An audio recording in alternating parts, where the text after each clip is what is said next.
I was building a very fine and dandy set today, actually. Let me show you the smack pack. Hey, what's going on, everybody? Claim Brandalorian. My name is Brandon. As always, if you're in anything in the Star Wars universe, whether that's lore, theories, Funko, and Lego, go ahead and consider subscribing. You can always change your mind later. Yes, the one and only 25th anniversary retired project, actually, as of January 1st, 2025. The Brickheads of the Phantom Menace, a 6-pack. I believe this is actually the biggest Brickhead set that we have gotten to date for Lego Star Wars.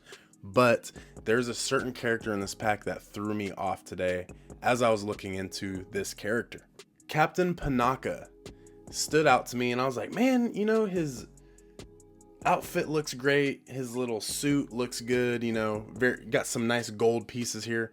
And I'm sitting here and I'm like, well, what ended up happening to him? Because I did know Captain Typho is his nephew and ended up taking over the bodyguard position for Padme Amidala in Attack of the Clones, episode 2. So I was very interested. So, I get on the internet, I start looking, and of course, Wikipedia, it's kind of the Wikipedia of the Star Wars universe. I'm just kind of looking and reading, and Captain Panaka ended up being a Moff. Yeah, that's right. Just like Grand Moff Tarkin, Moff Gideon, Moff Panaka. So this is insane. So I keep reading and reading, and he ends up wanting to be more of a leader for Naboo and wanted to kind of control more politically, although he was a great bodyguard and a good security manager for Padme Amidala, especially in her younger years as a queen. It was really interesting to find out that he wanted to be of a higher power of authority.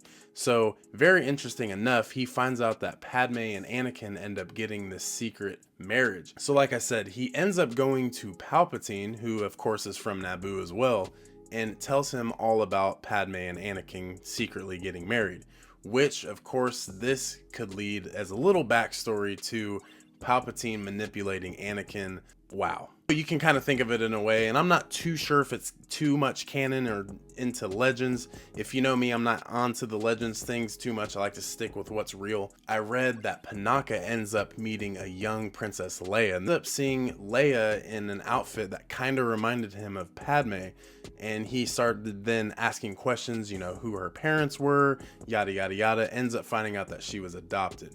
And then with the connections that Bail Organa and Brea Organa have with Captain Panaka, Moff Panaka, kind of could have used him as an ally of some sort, but it didn't work out that way.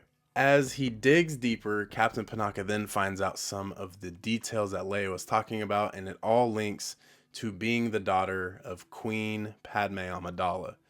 So, once again, Panaka seems to be kind of snitching again, so he's going to go to Palpatine and let him know of this new information, and he dies in the process. When we find out who plants this bomb in his chambers, I really love this. It was Saw Gerrera. So Saw Gerrera had this all planned all along. So, very interesting. I wanted to know what you guys think of this. Did you already know this? Am I kind of telling the story a little different than what you know if you kind of know the lore behind Captain Panaka? I just thought it was so interesting just because, he's one of the 6 characters. Like, they could have thrown like a young Obi-Wan or, any other character like that. Maybe Boss Nass, Captain Tarple, something. But they chose Panaka for a reason. And like I said, really good figure. Looks amazing. Good build, but at the same time, I'm like, what's the deeper meaning and lore to this character? And of course, when you go searching, you will find some things that sometimes you just might not want to figure out. But very interesting. I hope you guys thought the same, but let me know down in the comments. Did you know this? Is the story tweaked just a little bit? Let me know down below. But as always, until next time, guys, Clan Brandalorian, I'm out.